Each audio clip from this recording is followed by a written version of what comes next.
So looky here, scientists discovered ancient artifacts near King Tut's tomb. Turns out, his VIP final resting place looks more like a public graveyard with about a dozen wooden coffins that's been there for around 3,600 years. Okay, I might have exaggerated a tad. The 11 tombs weren't exactly right next to King Tut, but they were close, near the same city of Luxor. New findings in Egyptian tombs can help us piece together what life was like in ancient Egypt. And guess what? Ancient Egyptians seem to have been remarkably like us, modern humans. Say, the women have always loved jewelry, and archaeologists retrieved a beautifully made necklace with 30 amethyst beads and 2 agate beads, plus a hippo head amulet. Bet it was all the rage back then. Researchers also discovered 2 copper mirrors. One had a handle shaped like a lotus, and the other was decorated with Hathor, the ancient Egyptian deity of the sky, women, fertility, and love. These recent excavations near Tutankhamun's burial site led to another jaw-dropping revelation. For the first time in thousands of years, fragments of Queen Hatshepsut's Valley Temple were uncovered. This fearless woman was thought to be the second female pharaoh, who ruled with both courage and wisdom, leaving a legacy as solid as the stones themselves. Her temple, hidden for ages, opens a window into a time filled with power, intrigue, and spiritual devotion. Archaeologists found over 1,000 beautifully decorated stone blocks on the outskirts of Hatshepsut's funerary temple. There were very few women who managed to take the throne in ancient Egypt. Another tomb was found nearby, and it belonged to the overseer of Queen Teti Sheri's palace, whose name was Jehuti-Mez. Queen Hatshepsut seems to have even more tombs, aces up her sleeve. These tombs were carved into the rock instead of being built as pyramids, showing a unique ancient perspective on how to protect the soul in the afterlife. Experts managed to retrieve some cool ancient pieces from the site. Toys made of clay, mummy masks, winged scarabs, and some amulets. Sadly, there surely used to be way more artifacts, but over the last centuries, there have been people other than archaeologists to stumble upon this site. It's likely that looters got to these tombs before them and may have taken some valuable items. But they did leave behind some cool stuff for the researchers, like pottery used for offerings of bread and meat, along with archers' bows that connect the tomb's owners to the Egyptian military. Meanwhile, soul protection is way more important than you might think, especially if you're roaming around Luxor looking for ancient secrets. You aren't scared of King Tut's curse, are you? Let me tell you what happened to those who weren't scared, but promise me to take it with a dash of salt, okay? For years, Egyptologists, especially those who believed in paranormal activity, were convinced that there was an unsettling curse surrounding Tutankhamun's archaeological discoveries. This belief stemmed from the mysterious and untimely demise of several excavators who discovered the tomb in 1922 with no logical explanation for why they passed away. It was just easier to chalk it up to something supernatural and avoid the whole mess. But it turns out it wasn't a curse at all. It was likely the radiation that caused those excavators to perish. Now, you might wonder where the radiation came from. After all, while radioactivity was discovered in the 19th century, ancient Egyptians, despite their impressive pyramids, didn't have any radium lying around to make Tut's tomb glow like crazy. So, what could be the real story? It might have been toxic waste behind it all. Toxic levels of radiation from uranium and hazardous waste have been lurking inside the tomb since it was sealed over 3,000 years ago. The burial chamber of Tutankhamun's tomb reportedly has such high radiation levels that anyone who steps inside could easily end up with a fatal dose of radiation sickness or an incurable condition. By the way, you can have a somewhat similar level of radioactivity if you don't get rid of those moldy dinner leftovers you left to perish in your fridge a month ago. But this radioactivity isn't exclusive to Tutankhamun's tomb.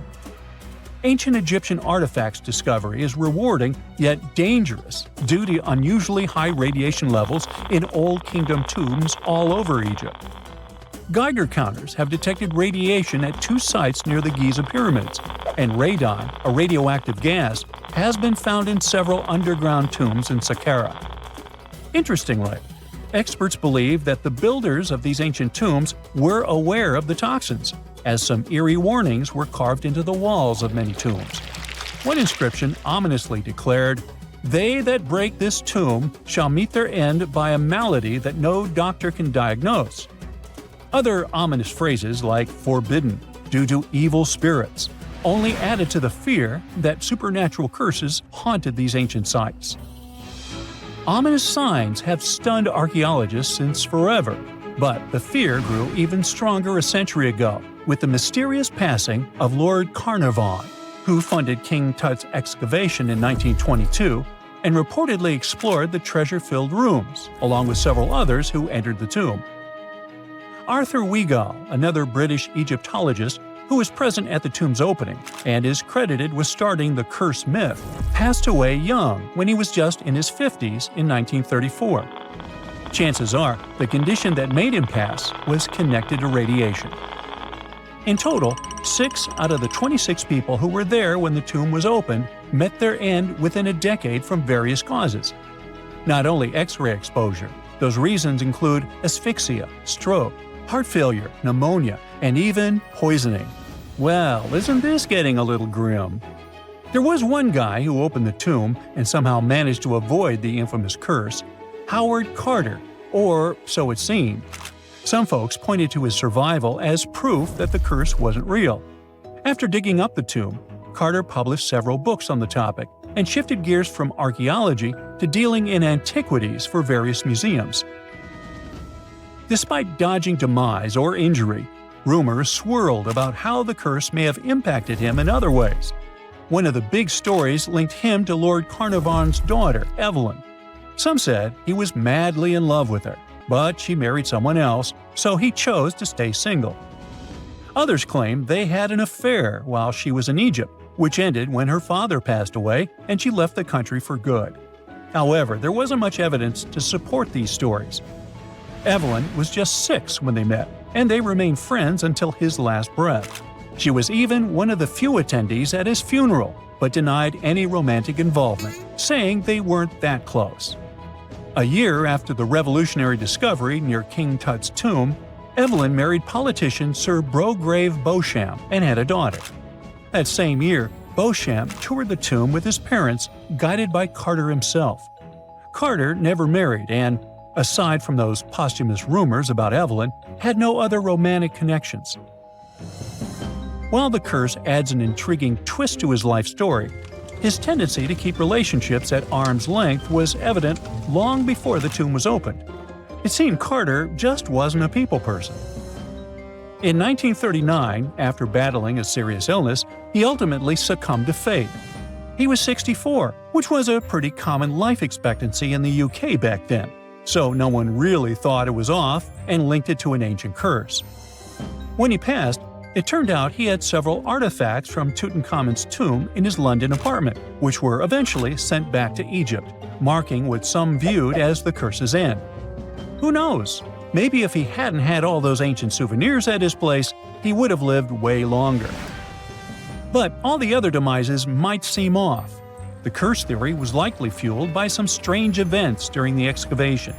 Carnarvon got a mosquito bite that became severely infected, and around the time they opened the tomb, Cairo experienced a bizarre power outage and a freak sandstorm. Back in England, the Earl's dog, Susie, managed to escape from Carnarvon's house and began barking frantically at seemingly nothing. At least that's what the staff and family saw. Strangely enough, at the very moment her owner's heart stopped, Susie started howling and fell down without showing any signs of life. Maybe radiation didn't play a crucial role after all, and those were indeed ancient artifacts from King Tut's tomb that made them all perish. Spooky, huh? For more than 3,000 years, the gold mask of Pharaoh Tutankhamun stayed hidden in the Valley of the Kings. This artifact, which stands about 21 inches tall, shows how skilled and artistic the ancient Egyptians were. But nobody expected that X-rays would reveal its biggest secret. King Tut was the last ruler of his family during the 18th dynasty. He took the throne at just 9 years old, but ruled for only 10 years before he passed away unexpectedly. If we're being honest, back in ancient Egypt, he was mostly forgotten by the rulers who came after him. His tomb wasn't a big deal for them, so much so that even the grave robbers forgot about him. It might sound a bit sad, but the truth is that it was actually great news for us. Since his tomb was practically forgotten, it ended up being perfectly preserved. While the other tombs in the Valley of the Kings were looted, his remained sealed and untouched. So when it was discovered back in 1922, it had over 5,000 precious objects inside. That made Tutankhamun basically an instant celebrity and one of the best-known pharaohs nowadays. Among the treasures was the most stunning piece, his golden mask. This mask is said to be an exact image of the king's face, or at least it was supposed to be, but we'll get to that later. The purpose of this accurate representation of his face was to make sure that his soul would recognize him in the afterlife and return to his mummified body. In ancient Egyptian beliefs, this would allow him to continue living in the afterlife. The details of the mask clearly looked incredibly difficult to create, but people didn't realize how complex it truly was until many years later. The first X-rays of the mask were taken in 1967. Back then, the main reason for these scans was practical – conservation. The mask was heading to Paris for an exhibition, and it was the first time it had ever left Paris. This would help them keep track of any changes during the exhibit. Plus, the images could give clues about how the mask was made, but back then, they probably didn't fully realize just how complex its construction was. I mean, Egyptian goldsmiths didn't use modern soldering techniques, so how did they make this mask? New X-rays taken in 2007 gave us some answers. It turned out the Egyptians didn't use pure gold, which is 24 carats. The mask was actually made of 23-karat gold, meaning it was mixed with another material. So specialists discovered that the gold sheets contained a small amount of copper, a reddish-brown metal. This was likely done to make the material more flexible and easier to shape. They would then shape the gold sheets by heating and hammering them over and over again. But there was one more secret inside the mask that wasn't discovered until 2015. The year before, the staff at Cairo's Egyptian Museum were working on the mask display when the long beard of the mask accidentally got knocked off. Another theory is that the beard had become loose over time and just fell off. Either way, the fact that King Tut's beard came off caused a lot of stress. After all, we're talking about one of Cairo's biggest tourist attractions, so the experts had to fix the problem quickly. The restoration process started with a detailed recording of the mask's condition. To do this, they had to take a full three-dimensional scan of the artifact, and, by accident, they found something very interesting in the mask. Inside the royal beard, there is a gold tube, an intriguing structure that the Egyptians likely used to attach the beard to the rest of the mask. And that proved, once again, that the process of making this mask was even more complex than experts thought. But the mysteries don't stop there. Remember how we mentioned that the mask was thought to perfectly represent King Tutankhamun's face? Well, that might not be entirely true. Some popular theories suggest the mask was never meant for him and was actually made for someone else. A study published in 2015 suggested the mask was originally made for a female pharaoh, his supposed stepmother, the famous and beautiful Egyptian queen Nefertiti. The biggest clue comes from an inscription on the mask. At first glance, it seemed to belong to Tutankhamun, but after a close examination, researchers noted that something else was actually written underneath King Tut's name. The royal name stamp seems to have been altered, and originally it had something written on it that translates to Queen Nefertiti. There is another feature of King Tut's golden mask that was overlooked for years, which adds even more mystery. As we mentioned earlier, experts believe he wasn't respected much by the pharaohs who came after him. And one of the clues that made archaeologists think this is the pierced ears on the mask. Some researchers believe that King Tutankhamun wouldn't have worn earrings after he was a kid. So, according to their theory, by the time he passed away at 18, he shouldn't have been represented with pierced ears. This could also support the idea that the mask originally belonged to Nefertiti, or maybe to someone who wasn't even connected to King Tut. But the mask isn't the only source of mystery. In fact, his whole tomb is full of puzzles. Recently, historians found a sign that the place where King Tut was supposed to be buried was changed at the last minute. For years, experts wonder why a pharaoh who ruled for 9 years ended up in such a simple tomb. When compared to the grandeur of other pharaohs' tombs, his tomb seemed, well, a bit plain. The idea that a king like Tutankhamun would have such an unremarkable resting place just doesn't match up with the power and importance he must have had in ancient Egypt. So, what happened? Well, apparently, this might have something to do with his successor, Pharaoh I. After King Tutankhamun passed away, researchers believe that I made sure to erase him from Egypt's history. So, one theory suggests that he was probably behind the quick decision to place King Tut's body in a smaller, less impressive tomb. When experts looked at I's own tomb, they found something interesting. There is a large wall covered in painted baboons. This is the same type of artwork found in Tutankhamun's tomb. It seems like the same person might have chosen the artwork for both tombs. Now, the design and decoration of the two tombs are almost identical, suggesting there was a shared hand behind both. But there is one key difference. I's tomb is fit for a king. It's much bigger and more impressive, even though the style and artwork are similar to what you see in Tutankhamun's tomb. So the theory suggests that I decided what went into both tombs. Since Tut passed away unexpectedly at a young age, his grand tomb wasn't finished in time. Normally, pharaohs start building their tombs while they're still alive to make sure everything is perfect. But Tut passed away when he was just 18, so there wasn't enough time. I may have taken advantage of the situation, ordering a smaller tomb for Tut and keeping a larger one for himself. Experts believe this theory explains why Tutankhamun's tomb is so simple and how I managed to wipe his memory from history so easily. But in the end, the story of King Tut's mask and tomb is full of mystery and intrigue. Each new discovery sheds more light on what really happened all those years ago. But one thing is for sure, the secrets of ancient Egypt still have much to reveal, and King Tutankhamun will continue to fascinate people for years to come. Unlike many other ancient Egyptian burial grounds, King Tutankhamun's tomb stayed hidden and free of unwanted thieves for 3,000 years. One reason was that the tomb was smaller than average and tucked away in a place called the Valley of the Kings. This area was already being extensively explored by the time they stumbled upon Tut's spot.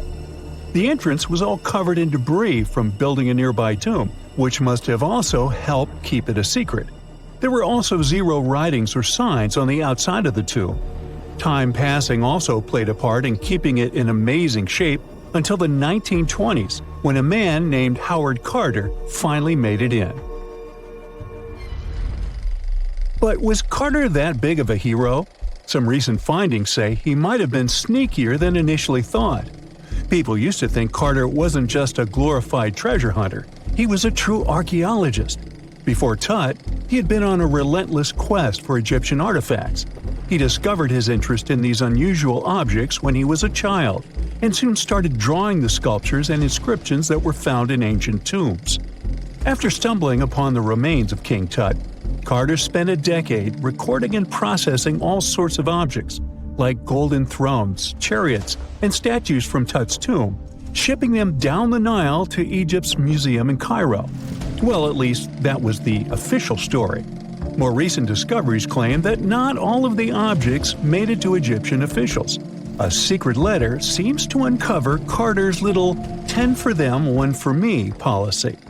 The letter in question was sent to Sir Alan Gardiner, a philologist and friend of Carter's, dated from 1922. In these writings, Carter mentioned having found the tomb and was asking his buddy for some advice. In another letter from 1934, Gardiner seems to be thanking Carter for an amulet, which was sent to him as a thank you gift. Carter was adamant that it didn't come from Tut's tomb, but evidently it did. Even the British director of the Egyptian Museum was onto Carter's sneaky endeavors, but couldn't prove it. He compared Gardner's amulet to others from Tut's tomb, and lo and behold, they were a perfect match. Gardner was so disappointed to have been put in such a sticky situation that he vented to Carter in another letter. Deciding to be a good friend, Gardner didn't throw the famous archaeologist under the bus. Instead, he advised Carter to take those stolen goods back to Cairo, just like he'd advise you to like this video and subscribe to the Brightside channel for more amazing videos on the most unique topics in history. It's not the only shady piece of information on Carter's post-discovery behavior. In 1947, a man named Alfred Lucas, who used to work with a controversial archaeologist, gave some information in an obscure journal in Cairo. He claimed that Carter sneakily cracked open the burial chamber door himself. Then he sealed it back up like nothing had happened before the official uncovering. Now, why would he do that? Well, the same theory suggests that Carter and his crew might have entered the tomb early so they could get their hands on some ancient goodies. Obviously, these people couldn't risk having such objects sold while they were still alive, but made sure they were auctioned off after they passed. Carter, though, never confessed to anything. He made no official denial either, but the Egyptian government couldn't risk any more mysterious disappearances, so they prohibited him from entering the tomb for a while.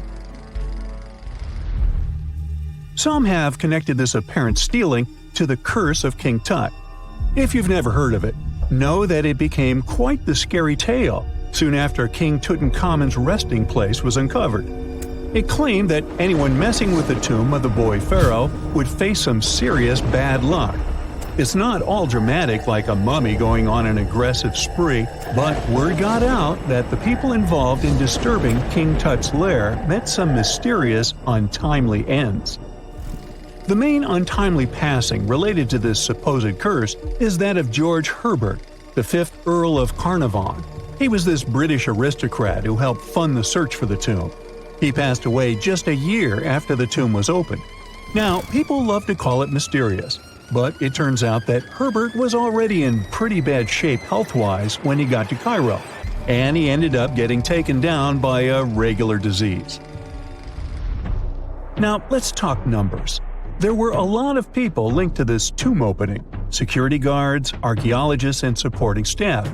And sure, a few of them did pass not long after the tomb started receiving visitors. As much as we'd like this curse to be true for the sake of, good storytelling, statistically, if you have a bunch of people connected to opening a tomb, you'd expect some passings just by random chance. The average lifespan for those supposedly targeted by the ancient curse was more than 20 years after the spell was supposed to kick in. Herbert's daughter even lived until the 1980s, that's half a century later. And Howard Carter himself lived until 1935, a solid 16 years after the big reveal. Some have suggested that the whole curse was nothing more than a careful PR strategy. You see, when Tut's tomb was found, Howard Carter wanted to make a priority out of keeping nosy reporters away, so he might have come up with a curse hanging over anyone entering the boy king's resting place. But what was stolen from King Tut's tomb anyway? Well, some jewelry to begin with. It might have been snatched by Howard Carter himself, according to a French specialist. He did some intensive research by looking at old pictures taken from inside the tomb back in the 1920s. He compared those images to various objects from museums and auction houses. He soon started to piece together the whereabouts of some of Tut's jewelry. First up, there's this collar that used to be on Tut's chest. It was all broken into pieces, and some parts went via Carter to the Nelson Atkins Museum in Missouri. Meanwhile, other bits ended up on a necklace owned by some unnamed people who tried to sell it in 2015 but failed.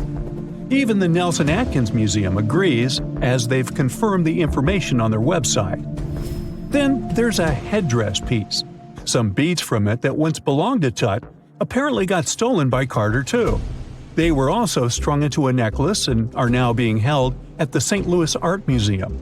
Another fancy collar made out of glazed ceramic magic spent some time at the Met, far away in New York. Thankfully, it was sent back to Egypt a bit over a decade ago. This seems to have been, as you'd expect by now, also stolen by Carter. Missing artifacts aside, King Tut still gave a ton of amazing objects that helped us learn more about this incredible ancient culture. Starting with the famous burial mask. It's this massive 21-inch gold art piece with semi-precious stones and glass paste.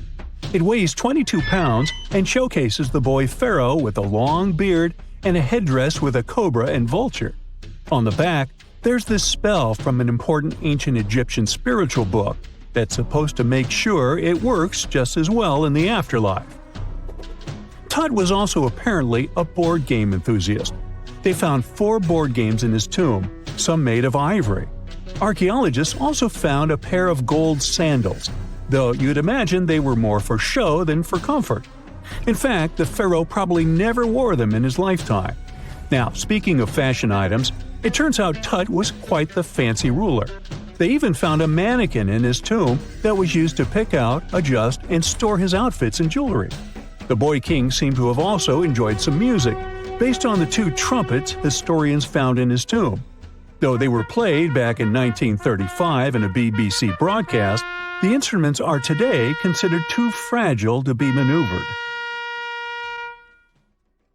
The first photograph was taken in 1826. Yeah, there I am, way in the background. I'm waving. From then on, we've had countless images taken all over the world.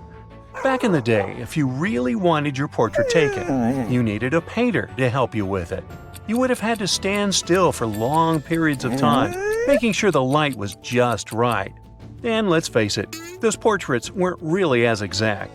Maybe you'd have asked for your eyes to be a bit brighter, or your lips a bit podier. When it comes to famous people in ancient history, there's not much we can do in terms of photography. It's simple. There aren't any pictures or famous ancient people. We can try to imagine what they look like based on their paintings or on texts written about them by highly regarded scholars. Fortunately, more and more as years go by, this lack of knowledge will become a thing of the past. Enter forensic facial reconstruction. With the help of this amazing science branch, we can now have a better understanding of what ancient celebrities look like. But how are scientists able to do that, you might ask? Go ahead, ask. Turns out that a person's skull can tell a lot about their appearance. Everything from the brow bone to the distance between the eye sockets can showcase a realistic profile. Even the nasal chamber or the shape of one's chin can influence how your face will end up looking like. It's like the skull is a blueprint for the face. Using these bones, artists and forensic anthropologists can work together to reconstruct your appearance through the magic of forensic facial reconstruction. It's like real-life detective work, but with more clay and less drama. Now, I guess you're thinking, how correct can these reconstructions really be? Well, the finished product may not reflect all the details, sure. You can't tell a person's eye color or skin tone just by studying the skull. Facial hair is equally hard to tell, and if you have plump cheeks that make you look so cute, your skull will never tell the secret. But even with those limitations, facial reconstruction can still show us what someone in history may have looked like. The process itself is pretty cool. A trained sculptor works with a forensic anthropologist to figure out the skeletal features and build up the facial traits using clay. Anthropologists have to consider things like age, gender, ancestry, and any injuries or tooth loss. Scientists can also do such tasks digitally these days with the help of computers and design software. With all these amazing scientific advancements in mind, did you hear the latest news about King Tut's family tree? Well, apparently his possible father, an ancient Egyptian pharaoh, just got a new face makeover. And let me tell you, he's looking regal and serene due to some digital reconstruction magic. But even though this is the most correct representation of him so far, we still don't know for sure who he really is. This fellow was found in 1907 in the Valley of the Kings, just a few feet away from King Tut's tomb. Scientists have been studying him for over a century and think he might be Akhenaten, King Tut's daddy, and a very important Egyptian ruler for that matter. Still, some experts remain skeptical and say we need more evidence to confirm his true identity. The reconstruction of this ancient pharaoh's face was a months-long project by a group of brilliant scientists in Sicily. They even brought in a 3D forensic artist from Brazil to help out. The new model is different from earlier ones because they wanted to focus on his facial features and not get distracted by his hair, jewelry, or other bling. On the same note, make way for this latest fashion icon. No, it's not some famous model. It's a hunter-gatherer woman who lived in Sweden 7,000 years ago. And boy, is she fierce-looking in her new reconstruction. She's rocking a feather cape, a slate necklace, and a belt made from 130 animal teeth. Talk about being fashion-forward or backward. Plus, her dark skin is painted with white patterns, making her look like a true work of art. But don't be fooled by her stunning appearance. This woman was more than just a pretty face. She was buried upright in a location dating back to 5500 BCE to 4600 BCE, and her rich jewelry tells us that she was important in her local community. Thanks to the work of an archaeologist and sculptor, we can now see what this ancient woman looked like. They used a CT scan of her skull to piece together her face muscle by muscle, creating a unique expression. It's like making eye contact with the past. While we may never know for sure what her role was in her community, her intricate surroundings suggest that she held a special place for her people. Now, Otzi, the 5,300-year-old mummy from the Alps, also got a new makeover thanks to this amazing technology. He didn't go to a plastic surgeon if that's what you're thinking. Two Dutch brothers used their skills in forensic science and artistry to recreate his face for a new exhibit in Italy.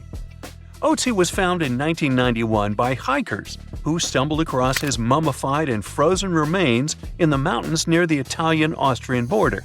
He's been around longer than Stonehenge or the Pyramids of Giza. And now, thanks to the two skillful brothers, we finally know what he looked like. They used 3D images of his skull to recreate his face. A photographer also documented the whole process for half a year. Earlier research shows he passed away from a wound caused by an arrow. He was left in a protected area high up in a cold glacier region, so his body was preserved in the snow. He is now safely kept in a refrigerated cell at the museum, which mimics the wet, cold glacial conditions that kept him preserved. They even have a unique cooling system that makes it possible for the mummy to be displayed. Otzi's last birthday was his 46th, which was a pretty ripe old age for his time. He was about 5 feet 3 inches tall and weighed around 110 pounds, so he was on the smaller side. But hey, size doesn't matter when you've been around for over 5,000 years. King Henry VII got a digital makeover as well, and boy does he look good. A graphic artist used a mask of Henry VII's dating from 1509 to create an impressive and realistic reconstruction. Why a mask, you might wonder? Well, before photography, people used wax masks to preserve someone's likeness more accurately than paintings or illustrations. And let me tell you, the restoration of this Henry was a game changer. Henry VII was the King of England from 1485 to 1509. A depiction of him, which can be found at Westminster Abbey, was already lifelike, but the new digital reconstruction takes it a step further. It took the team behind it about 2 months to complete, using a combination of software, custom algorithms, and really tedious image adjustments that were done manually. The project started with a high-resolution image of the mask, which was then used to create a 3D model of the subject's face. From there, the lighting was designed. Lastly, facial markings and hair were added. But what's even more fun is that a beard was added to Henry VII's face too, since men during that era were commonly bearded, wore a beard. We'll never know for sure if he was bearded or not, but it's a hilarious touch that adds to the character of the reconstruction. The same team has also created facial reconstructions of other historical figures, like Mary, Queen of Scots, or Oliver Cromwell. These masks are like secret passages to another time, if you think about it. It's amazing how technology can take us back thousands of years to see faces we've only imagined. And who knows, maybe in a few hundred years, someone will recreate our faces from a selfie we took. We all know some iconic symbols. The Statue of Liberty screams USA. The Eiffel Tower represents Paris. And this mask? Undoubtedly, it's Tutankhamun's, right? Sometimes it feels like historians have squeezed every last drop out of the King Tut story. But guess what? The most obvious details often slip right under our noses. Like the fact that this famous mask didn't actually belong to him, nor was it ever meant for him. Stick with me for the details. Can we get a close-up of that mask? Thanks. See those holes? Yep, they're for earrings. And no, it's not that they had anything against jewelry, but back in ancient Egypt, earrings were typically worn by high-status women or kids. Now, if you know your history, you might say, but Tut was a boy king, wasn't he? You're spot on. He began his reign at just 9 years old. Sadly, that didn't last long as he passed away at a very young age. So when he was 9, he might have worn earrings, but he probably took them off when he hit that no earrings age. Sounds reasonable, right? Actually, not quite. That would have been pretty strange since nobody expected him to pass away young. Certainly not at 9. So no one was preparing a kid's mask for a burial. It's this untimely demise that suggests the mask used was simply the best option available when Tut passed away. There are more clues pointing to the idea that the mask was found in a hurry. Let's think about this. Even though Tut was mummified and his body could wait a bit, his loved ones wanted him to reach the afterlife ASAP. Some experts even believe the paint in the tomb was still wet when it was sealed. But look at his mask. It's a masterpiece. There's no way it was made in a rush. It's way more elaborate than other simpler cartonnage pieces. The renowned mask of King Tut stands 21 inches tall, adorned with precious stones, and features a golden beard that weighs 5.5 pounds, making the entire mask 22.5 pounds. Okay, I'm a bit confused here. So it seems like it was probably a kid's mask, but it had a beard? I've never seen a 9-year-old with a goatee, and I'm guessing you haven't either. Just think about it. A grown man's face compared to a kid's face. Fun fact for you, our faces pretty much stopped growing at the age of 16, so by 19, Tut would have definitely had the face of an adult man.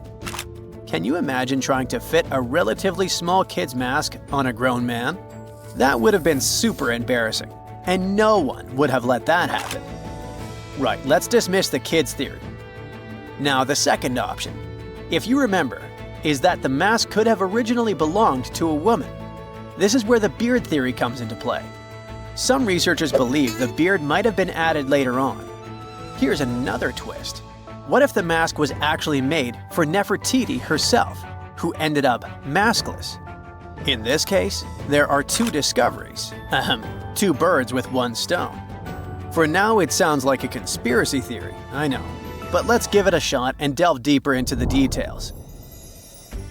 So, Tut passed away in around 1323 BCE, probably due to malaria. He had other health issues too, like when he broke his leg, and records suggest he wasn't in the best shape. As for Nefertiti, we have no solid data about her demise. Plus, nobody knows exactly when or where she was buried.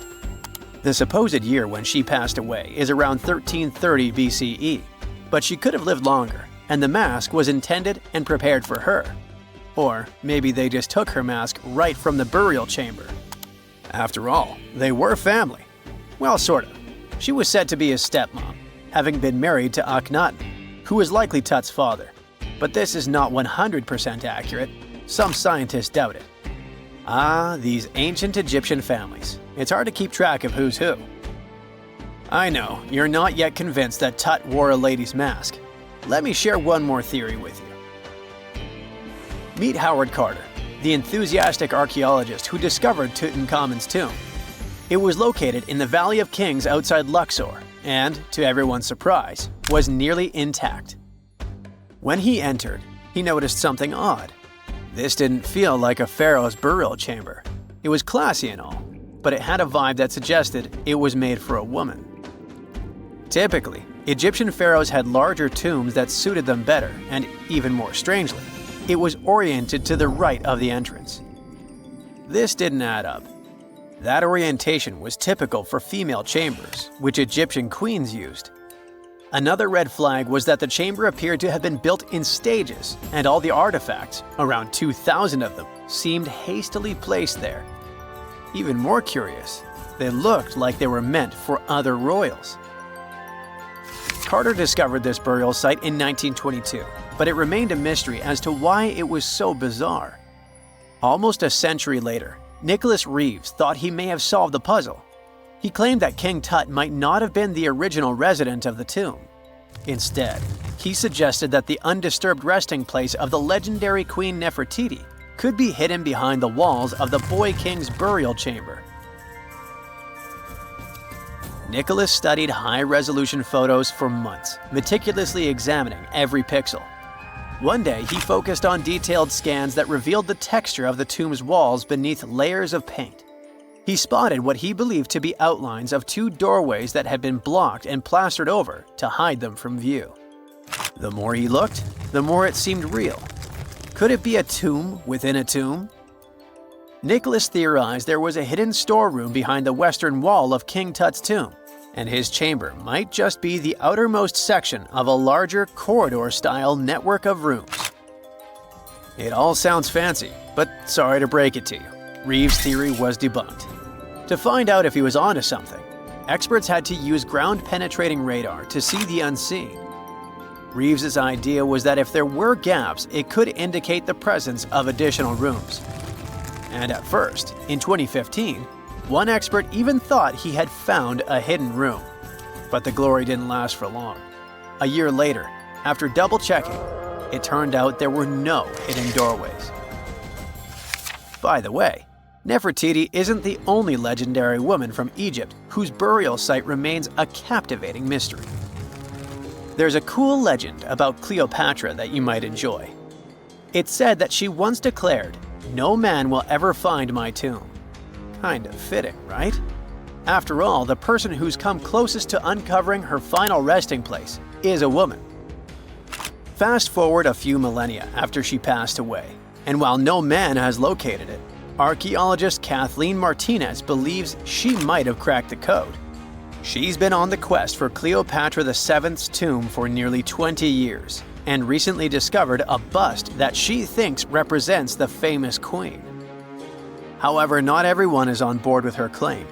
Some experts argue that the bust doesn't resemble Cleopatra at all. Alongside this intriguing marble statue, Martinez's team also unearthed 337 coins, some of which, less controversially, feature Cleopatra's likeness. But the real part is that it's still not officially confirmed. There's no doubt about the existence of the small bust. It's carved from white marble, fits in one hand, and shows a woman wearing a royal crown, according to a translated statement from the Egyptian Ministry of Tourism and Antiquities. The big question, though, is who it actually depicts. While Martinez insists this statue is a representation of Queen Cleopatra VII, many other archaeologists argue that the facial features don't match, suggesting it likely belongs to a princess instead. Sorry, I can't resist the temptation of breaking the magic for a moment. Some folks believe that the whole idea of "no man will find my tomb" is misunderstood. Even if she did say it, what she probably meant was "no living soul," and it wasn't about gender at all. It can as well be just a beautiful legend. Toodaloo! Imagine you were chosen to answer one of history's most important questions. What was the first civilization on Earth? The job description is simple, yet the task is extremely challenging. You need to unearth the proof of the world's first official civilization. Was it the Sumerians in Old Mesopotamia? Or was it the ancient Egyptians spread out along the Nile River? Not to make you nervous or anything, but history is quite literally in your hands. Good luck! Since you can't turn back the clock and visit Old Mesopotamia to get the answers to your questions, you'll need to research museum databases in order to get some clues. First things first, we need a definition of what is considered a civilization. It's not just thousands of people grouped together and living harmoniously. There are some key elements that together make a group of people a civilization. Like, for example, the domain of urbanism, aka city building, irrigation systems, and writing. You decide to begin your search by diving deep into the history of the Sumerians, which today hold the position of the world's first civilization. Now, imagine being the first of your kind. This means having no external examples. Rather, it means starting from scratch. First thing you'll need? A piece of land. And since there were no active water companies in the world at that time, you'll need a piece of land with easy access to water. So, the Sumerians settled between two major rivers, known as the Euphrates and the Tigris in southern Mesopotamia around 5000 BCE. Fun fact, Mesopotamia translates to the land between two rivers. On a modern-day map, it's more or less where Iraq is situated today. Together with land, a civilization needs ways to get food. The Sumer civilization had to face a dry and hot climate, but they managed to make agriculture thrive in the region. By diverting river waters and creating reservoirs and dams, the Sumerians allowed for a series of settlements to emerge across Mesopotamian plains. The famous city of Babylon was one of them. You know, the city that supposedly had those hanging gardens? I say supposedly because no definitive proof of the real existence of this monument has ever been found. However, it was considered one of the 7 wonders of the ancient world, and cited as a remarkable feat of engineering in an ancient book published around 290 BCE. Although no record was found of the Gardens of Babylon, the Sumerians were recognized as extremely skilled builders. Their cities were filled with mud brick constructions, and the most impressive ones were known as ziggurats, stepped pyramids that were built for spiritual purposes. The Sumerians built a trade network to supplement scarce resources and started to exchange goods with civilizations rising nearby, like Anatolia and Egypt. The beginning of trade was what drove the Sumerians to develop what is believed to be the world's first writing system. It began as a simple system, likely dating back to 3400 BCE. In this system, each syllable was represented with a drawing. Later, it gradually evolved into a fully formed cursive writing system. Don't believe me? Take a look at this piece from the Babylonian times. This huge basalt plaque is called the Hammurabi Code. It's known to be humanity's first collection of written laws. As far as the story goes, it was carved in volcanic stone around year 1760 BCE. Look at the precision of these carvings. It's quite astonishing. But the content is also surprising, since these 282 rules vary from commercial regulations to strict laws of justice. The thing is, historians don't have a consensus on whether the Sumerians were really the first ones to invent writing. Some think it might have been old Egyptians. Let's pause here. Ancient Egyptian settlements are believed to have started around the year 5500 BCE, which is earlier than the Sumer civilization. But remember I said a civilization needed a few things before it was considered as such. Ancient Egypt consisted of several smaller city-states, such as Memphis, Abydos, and Thebes, spreading out along the Nile River. It wasn't until 3000 BCE that Egypt was unified under one kingdom and lasted as an empire until nearly 1000 BCE. Although there is no consensus on this, some Egypt experts believed that it could have been Sumerian immigrants that founded early Egyptian settlements. The proof could be the presence of cylinder seals made of hard stone, something that was widely used in Sumer. These seals were used to guarantee authenticity in legal transactions, but it's hard to say whether this method was introduced by Sumerian immigrants or simply by trade. Since the time period is not one of the criteria we can use to determine who came first, we'll have to turn to something else. But what? Like the Sumerians, the Egyptians were also highly skilled builders. Duh, they built the famous Giza pyramids and many others all over their territory. In order to enhance their building techniques, they delved into developing a more profound understanding of mathematics. They developed a new form of measurement, called the cubit, which was the equivalent of an arm's length. The Great Pyramid, for instance, is 440 cubits per 440 cubits.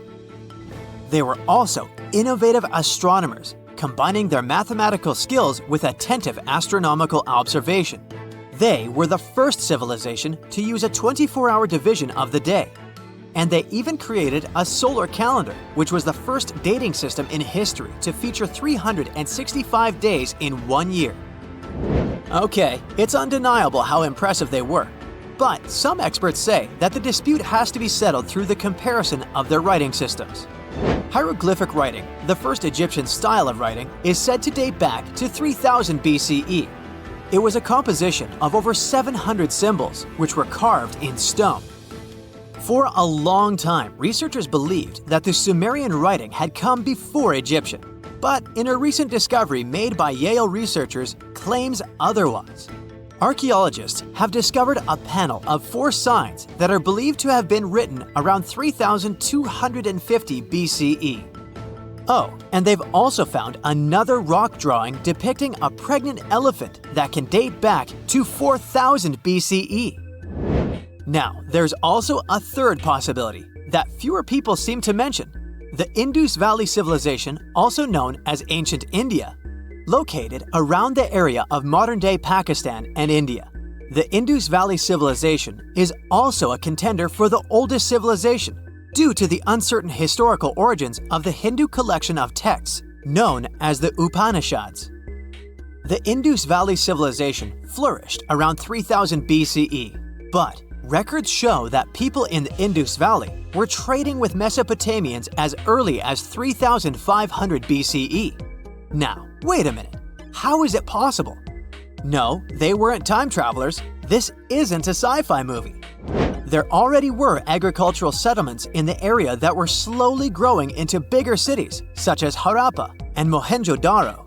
Ancient Indian cities were sophisticated, filled with baked brick homes built in a grid system.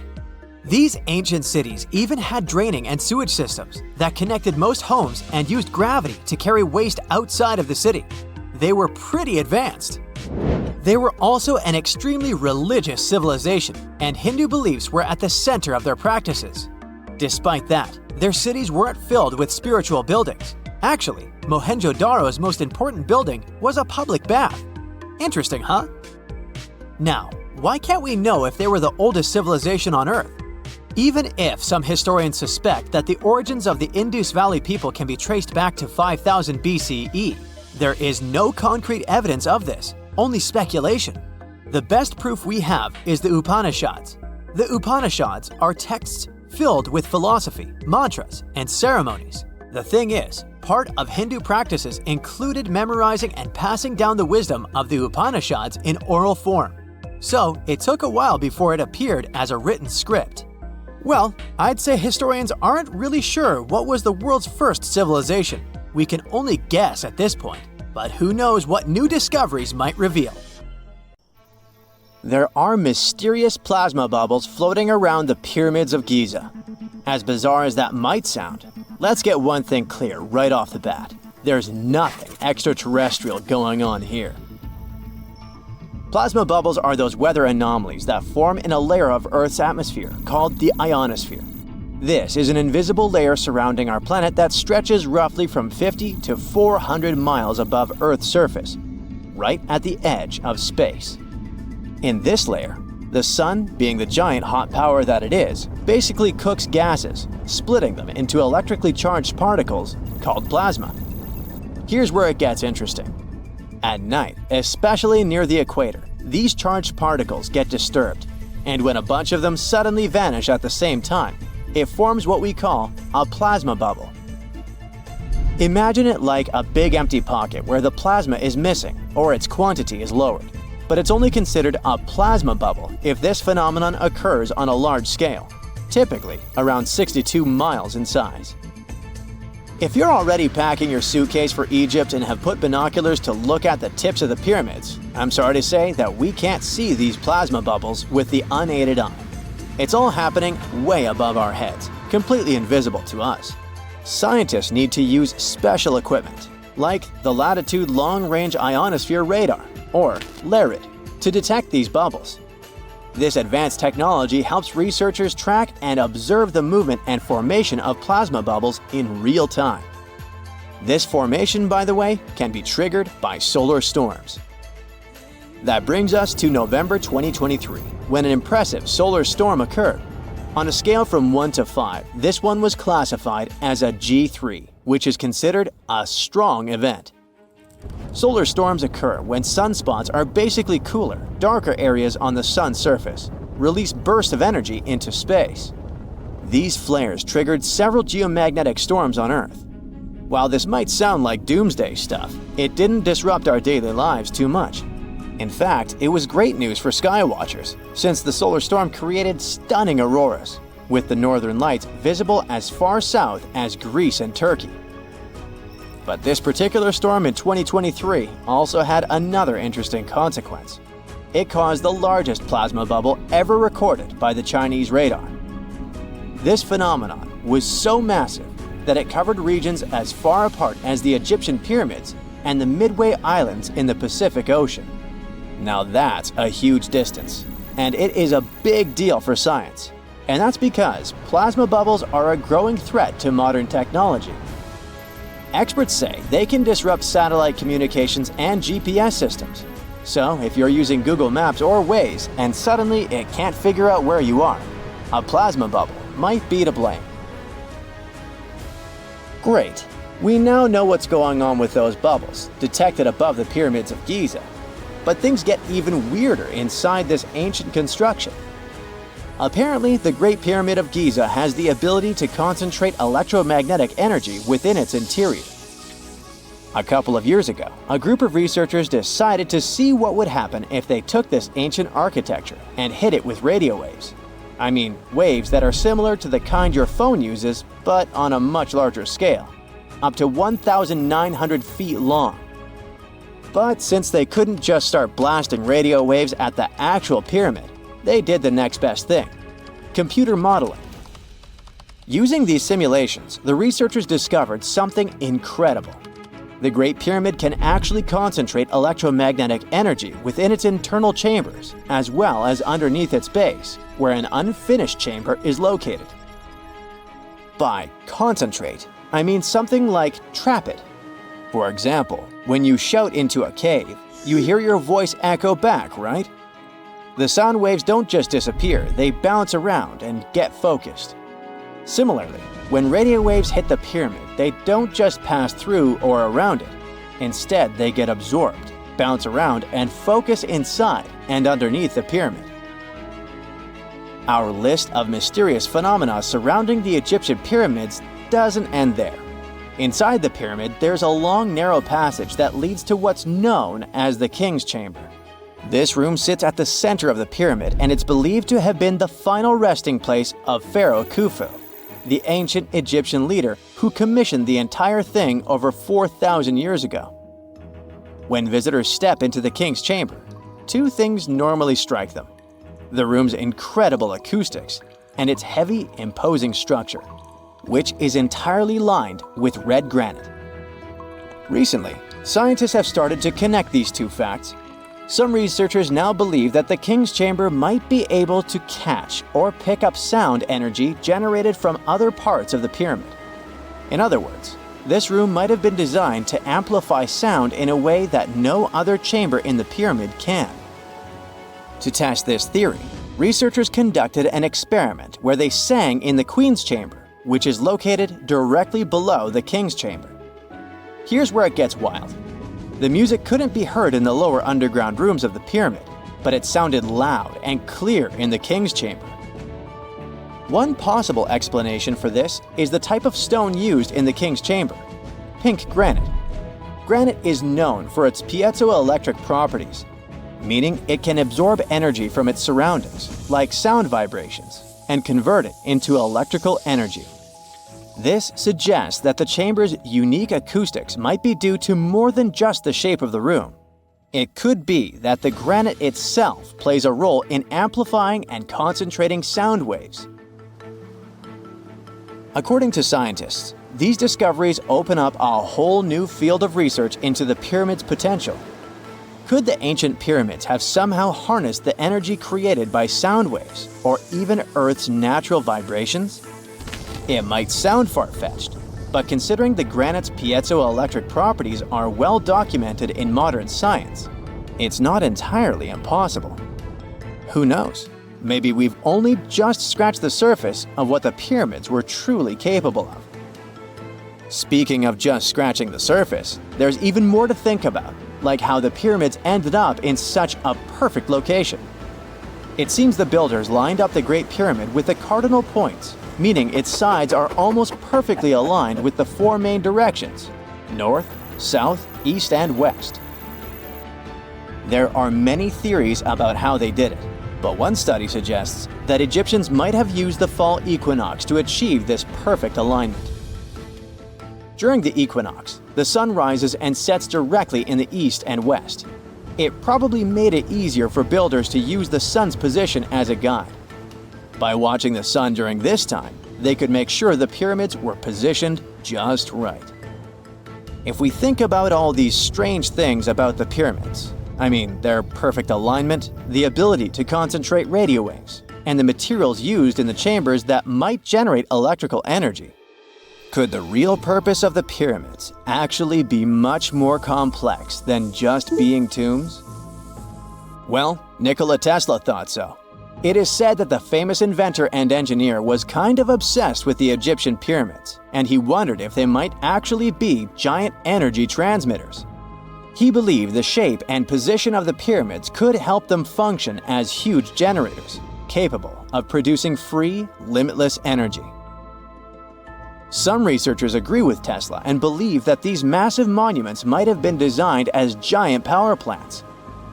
According to their theory, builders could have figured out how to move ions, those electrically charged particles in the atmosphere, by placing materials like copper, gold, and silver around the pyramids.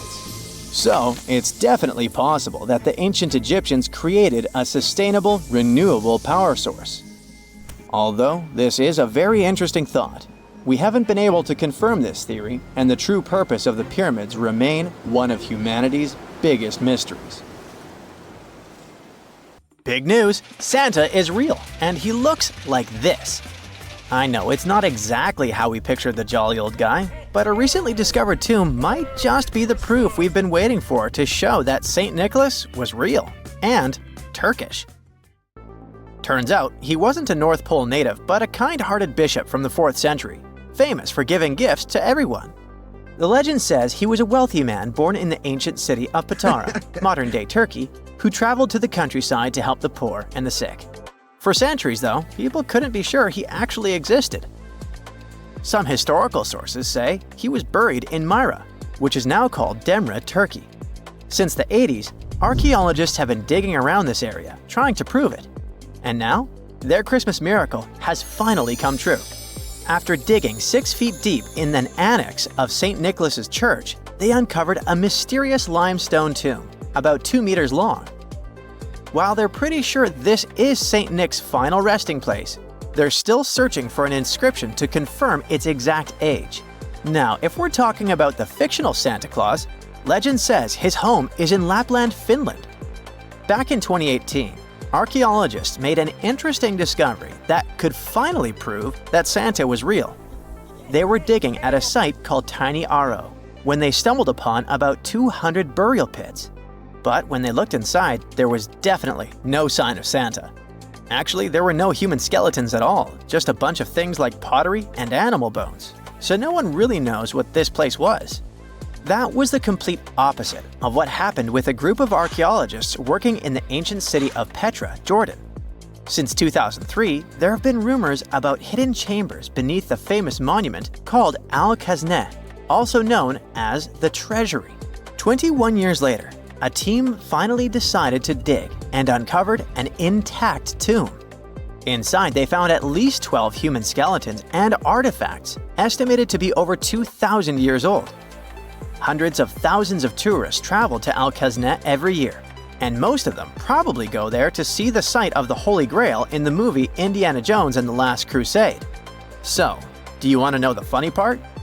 One of the skeletons in the tomb was clutching a ceramic chalice that looked a lot like the Holy Grail. You probably remember the devastating fire that caused massive damage to Notre Dame in Paris back in 2019. Because of that, the building, originally built between the 12th and 13th centuries, had to be restructured. But archaeologists saw it as a golden opportunity to dig into the site and uncover its hidden secrets. The team was only allowed to dig about 16 inches beneath the floor, but that was enough. As soon as they removed the floor tiles and cleared away a thin layer of dirt, they spotted the top of a lead coffin. Then, they found some limestone sculptures, including life-sized heads and torsos. Altogether, they uncovered over 1,000 fragments of different works of art. Ancient statues have been found in the most random places, including a sewer. In July 2024, Bulgarian archaeologists were checking a Roman sewer in the ancient city of Heraklia Sintika when they found a nearly 7-foot-tall marble statue of Hermes, the Greek messenger deity. This town was completely devastated and abandoned after 2 earthquakes, one in the year 388 and the other in the year 425. But somehow, it didn't destroy this statue. In fact, its head was found in surprisingly good condition. Finding ancient artwork is definitely fascinating, but imagine stumbling upon an entire hidden city in the Amazon rainforest. Using high-tech lasers, researchers uncovered a lost civilization with thousands of structures and a whole network of roads, canals, and houses, all buried beneath the dense jungle. This city was built around 2,500 years ago, in an area located in the shadow of a volcano, which, by the way, could have erupted and destroyed this civilization at some point. It's hard to say exactly how many people lived there, but experts estimate they stayed up there for about 1,000 years. This discovery proves ancient people also had huge organized cities in the middle of the Amazon. A similar thing happened in Campeche in southern Mexico. An archaeologist was doing some research on the internet when he accidentally discovered a hidden Maya city. This area, now called Valeriana, was huge, about the size of Edinburgh, the capital of Scotland. It had pyramids, sports fields, amphitheaters, and paths connecting different districts. Thanks to satellite images, archaeologists uncovered an entire unknown civilization from the Bronze Age. They were checking out aerial images when they discovered 100 prehistoric settlements in the Pannonian Plain, a region that includes parts of what's now Serbia and Hungary. The people who lived there are now known as the Titsa site group, and it looks like they were a pretty well-organized society, skilled at growing food, hunting, and fishing. Google Earth helped a team to uncover a mysterious set of 400 ancient gates in Saudi Arabia. These gates, scattered across the desert, are thought to be from thousands of years ago. They're made of stone and arranged in weird formations that have left archaeologists scratching their heads. I mean, they don't look like they were meant for funerals, and they don't seem like structures where people lived. So, we still have no idea what they are. Technology is really changing archaeology. Thanks to artificial intelligence and, well, a $1 million prize, we've finally been able to decipher part of an unreadable and super damaged ancient scroll. The Herculaneum scrolls were discovered by workers digging up the ancient town of Herculaneum near Pompeii in 1752. But their condition was so bad that, for years, they were considered indecipherable. Thankfully, AI has helped unveil their secrets. Based on the studies so far, experts believe that one of these scrolls was written by a philosopher who valued pleasures, like music and food, above all else. No doubt, Stonehenge in England is one of the most mysterious places on Earth. Some theories even suggest it was built by extraterrestrials. After more than a century of research, archaeologists are still figuring out how it came together. See that big altar in the middle? Turns out it came all the way from Scotland. And that's pretty wild, considering this massive sandstone block weighs over 6 tons, and the people who built Stonehenge more than 4,000 years ago didn't have the luxury of wheels or modern tools. We can find some pretty amazing stuff in the oceans too. In 2013, a mysterious shipwreck was found about 20 feet underwater off the coast of Kenya. At the time, no one knew where it came from. But now, researchers are pretty sure this could be a ship from Vasco da Gama's fleet. You know, the famous Portuguese navigator, best known for being the first to sail from Europe to India by rounding Africa's Cape of Good Hope. If it's confirmed, this shipwreck could be one of the earliest European shipwrecks in the Indian Ocean. Ancient treasures can take many forms, including a bottle. Recently, archaeologists in Norway uncovered a 150-year-old message in a bottle during an excavation of a Viking burial mound. The bottle contained a letter written by Anders Lorange, an archaeologist who worked on the site back in the 1800s, along with his business card and a few coins wrapped in paper. The letter gave some details about the excavation, though it seems Lorange got a few things wrong, like the exact number of Viking shields discovered. At the end of the letter, he wrote a personal note in runic script, "Emma Gade, my girlfriend." So it gave us not only insights into history, but also a peek into his love life. 1,000 years ago, near modern-day St. Louis, Missouri, there was a vibrant, bustling city called Cahokia. It was a Native American city, the largest and most influential one in Mississippian culture. At its peak, around 1050 BCE, Cahokia was home to as many as 30,000 people, making it larger than Paris at the time. But what's interesting is that Cahokia didn't have any big marketplace. Usually trade was the backbone of any big city, yet this one stood out for archaeologists. That's because Cahokia wasn't about commerce. It was about culture, community, and parties. The people who lived there threw massive parties that would last for days. The city's grandest feature was its 50-acre plaza, surrounded by amazing earthen pyramids. This massive space could hold over 10,000 people. Imagine them all gathering there for festivities, dancing, drinking coffees and teas, feasting on deer, and betting on sports. The events were super lively. Cahokians would wear awesome costumes, style their hair in interesting ways, and decorate their bodies with tattoos. Athletes were playing a game called Chunky, where they hurled spears at a rolling stone disc, competing to get as close as possible. The roar of the crowd filled the air, and performers showed off their skills. These celebrations were so wild, they left traces in history. After the parties ended, Cahokians cleaned up by tossing leftovers into pits. Archaeologists have uncovered these waste pits, and they were filled with food remains and pottery. One pit alone contained the remains of 2,000 deer, and that's from a single event. They also found traces of yaupon holly, a caffeinated plant that was traded from hundreds of miles away. This just shows how much effort and thought Cahokians put in their celebrations. Would you like to live in a city like this? But aside from all the fun and games, Cahokia was also deeply complex and spiritual. The city was built on a landscape that mixed dry land with swampy patches. Many people believe that this symbolized the connection between the world of the living and the dead. The people of Cahokia saw their city as a bridge between these two realms. They built earthen mounds, both for ceremonies and rituals, and as construction support. These mounds rose from the swampy areas. Meanwhile, people settled in the drier spots. Elevated pathways connected these neighborhoods, creating a physical link between life and death. Isn't it sad that some ancient metropolises that rival modern cities in scale just disappeared? Cahokia's story came to a quiet end around 1350 CE, when the city was abandoned, all due to changes in environments and weather, floods, and other problems.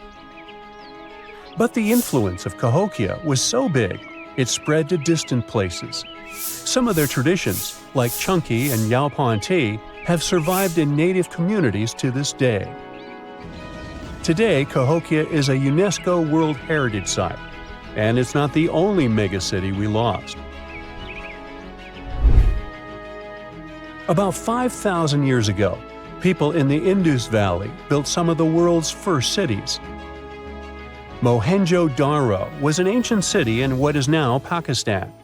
The city was built around 2500 BCE, and back then it was a thriving hub of the Indus civilization. Sure, it was much smaller than modern cities, but it was quite huge at the time, around 40,000 inhabitants. It looks like the locals were crazily strict and disciplined people. The city's planning and organization were incredible. It was laid out in a grid pattern. Streets and important buildings aligned along the north-south axis, probably to match the movement of the sun and moon. They also built one of the most advanced systems for water and waste management of their time. The city had about 700 wells. Nearly every house had its own. Most homes also had private bathrooms with drainages and even underground sewers. This shows how skilled these people were at staying clean. And with all this discipline, it looks like there were no kings, queens, or even a central government. They could still have some authority, like local elites or elected officials, just not a classic strict monarchy or religion. Instead, people there cared about simplicity and order. They basically managed themselves, having standardized ways of doing things, from the way tools and potteries were made to how they traded. Which is why, unlike many other cities, Mohenjo-Daro didn't have grand palaces, temples, or monuments. Instead, they had public areas known as citadels. People gathered at citadels for rituals, meetings, and storage of grain. And it seems like this way of life worked perfectly. Scientists found some seals and weights, which means the economy was well regulated. Archaeologists found some intricate artifacts like ivory, lapis lazuli, carnelian beads, and gold jewelry. Another famous find is the small bronze statue known as the Dancing Girl, which was discovered in 1926. Mohenjo-Daro wasn't poor at all. And they also pulled off some awesome buildings. Staying clean was clearly way more important to them than displays of wealth or power. So they created the Great Bath, one of the most famous structures in the city. It's a large, watertight pool built with baked bricks, perched on a mound of earth, being almost a religious place, the closest thing they had to a temple. Meanwhile, the city itself was built on a series of mounds. They grew taller over the centuries as people added new houses and structures. Why did the city fail? No one really knows. There's something mysterious about the sculptures archaeologists found. Many of them seemed intentionally broken. This means the city's later inhabitants, maybe invaders or something, destroyed them for some reason. Some scientists think that the Indus River may have shifted course, disrupting agriculture and trade. But there's no evidence of a flood or any big event like this. It just seems like, over time, the entire Indus civilization just gradually faded away. By 1900 BCE, the culture had shifted and didn't leave much behind. Let me tell you now about the ancient city of Kos, which is located where the modern town of Kos now stands in Greece. Imagine arriving by sea, and the first thing that hits you is the sheer grandeur of its agora, this massive public square built with stones in different colors, laid out on terraces that rise above you. It was one of the biggest in the ancient world, and it made a great impression on anyone approaching the city. This place has a rich history, dating back to around 2300 to 2200 BCE. A long time ago, local folk gathered up from different parts of the island to form a new city in the northeast. People have lived there since the Bronze Age, and over time, it became a super important center of culture and trade. And no wonder, since it's right near a natural harbor. The harbor was sheltered by two breakwaters, and people built some of the most important religious sites there, including the sanctuaries of Aphrodite and Hercules. Kos wasn't just beautiful, though. It had some brilliant design. The whole city was laid out in a neat grid, with streets crossing each other at perfect right angles, literally looking almost like a modern city.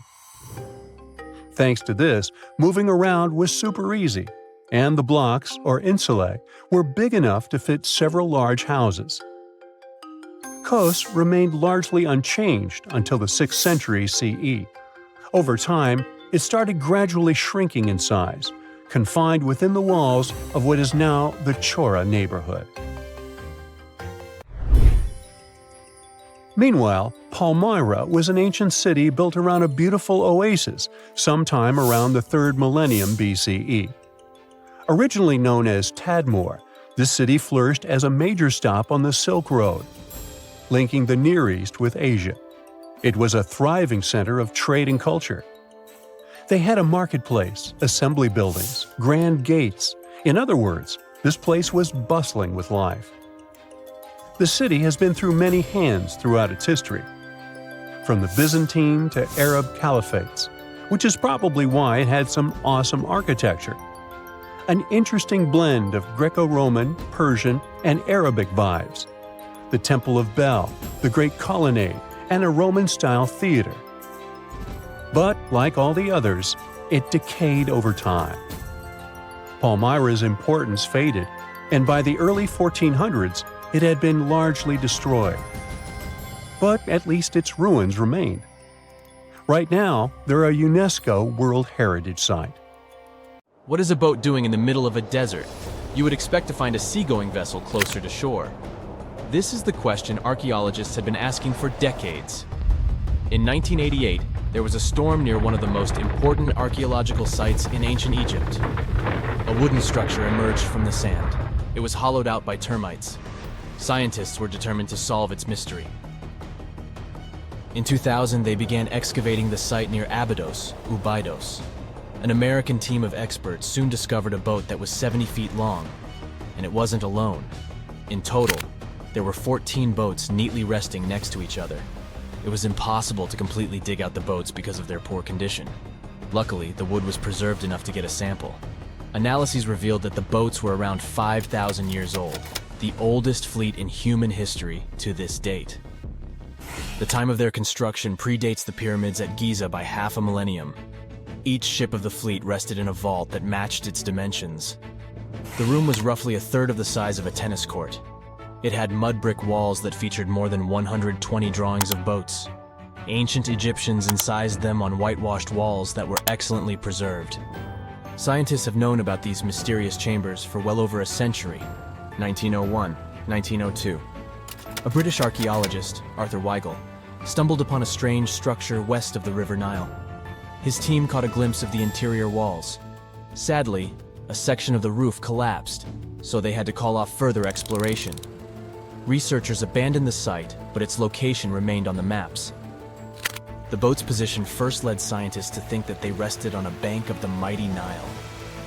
But there was a problem with this theory. Today, the river flows almost 7 miles west of Abydos. Further studies of the surrounding terrain showed the Nile didn't change its course throughout history. Also, if the boats floated near a dock, they would be in unstable positions. The 14 vessels at Abydos were perfectly parallel to each other. There was only one conclusion possible. Someone had deliberately placed them like that. They must have gone through a lot of effort. Each boat had enough room for up to 30 rowers. These vessels could really float. They weren't models, but scholars still don't know if they actually sailed any body of water in ancient Egypt. This doesn't diminish the importance of the find. Previously, archaeologists found only small-scale models. In King Tut's tomb alone, there were 35 boat models. For a long time, these figurines were the only clues as to how ancient Egyptian vessels looked like. The boat's design confirms that they were the real deal. They are the earliest surviving examples of something called built boats. Ancient people constructed primitive vessels by hollowing out large tree trunks. The alternative was reed that was tied together to form a raft. The boats at Abydos had planks tied together. This was a major breakthrough in shipbuilding. During their lifetime, the boats must have seemed impressive. Timber was a valuable commodity at the time. There was no wood in the desert. Cedar had to be imported from Lebanon. The only person who could afford such luxury was the pharaoh. Studying the area around the ancient fleet provided more answers. Scientists discovered a mud brick structure where Egyptians worshipped the pharaoh. Its approximate date of construction matches that of the wooden boats. The same bricks out of which this building was made were used to encase the fleet. At the time of their construction, the rooms they were stored in had a ceiling. That's the section that archaeologists stumbled upon in the early 20th century. Just like mummies and coffins, these marvelous ships rested inside splendid vaults. The exterior of these rooms was also impressive. The outer walls originally had a plaster of white limestone. It reflected sunlight. In the desert sun, the structure housing the boats must have shone from miles away. Ancient Egyptian builders used the same technique to cover the pyramids 500 years later. Today, their surface looks jagged, but it wasn't always like this. When they were constructed, the pyramids had a top layer of fine white limestone. Their surface was smooth and it gleamed in the sunlight. Instead of stairs, the outer layer of the pyramids was more of a sleek ramp. Archaeologists were left with one final question. Which pharaoh owned the fleet? The answer lay just a mile from the site. This is where the tomb of a pharaoh from the 5th dynasty rested, King Senwosret III. Its time and style of construction matched the ones of the chambers with boats. The very end of his rule might explain how the boats ended up in the middle of the desert. The pharaoh probably passed away in northern Egypt. Then his body was transported down the Nile to Abydos in a marvelous procession of decorated boats. The vessels were later lowered to chambers near the final resting place of their owner. This had a symbolic meaning. In the ancient Egyptians' belief system, ships played a key role. Their supreme deity was Ra. He traveled through the sky during the day in the form of the sun. At nighttime, he sailed through the netherworld in a solar boat. The pharaoh identified himself with Ra. That's why he needed boats in the afterlife. That was the only way to regenerate himself. Just as the sun rises every day above the horizon. This belief existed for thousands of years. The more famous Pharaoh Khufu also had a ship. Scientists found it in 1954 next to his pyramid at Giza. It is some 4 centuries younger than the fleet at Abydos, but Khufu's ship was almost 2 times longer. The Great Pyramid of Giza and King Tut's tomb are some of the most famous archaeological finds in Egypt. But there are many more secrets hiding beneath the endless sands of the Sahara Desert. Recently, 2020, archaeologists found a lost city there.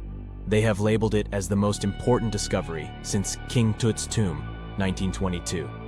The city of Aten is some 3,000 years old. Historians hope it will give them a unique insight into the everyday life of ancient Egyptians. The famous archaeologist and Egyptologist Zahi Hawass proclaimed the site a lost golden city. Aten sits some 300 miles south of Egypt's capital, Cairo. It is close to the famous Valley of the Kings. Archaeologists first found sections of mud brick walls that spread out in all directions. They discovered complete rooms with tools of everyday life inside. The research team unearthed a bakery, a residential neighborhood, and an administrative district. They all date back to the time when the Egyptian civilization was the wealthiest in its long history. They were also the first to make objects from iron.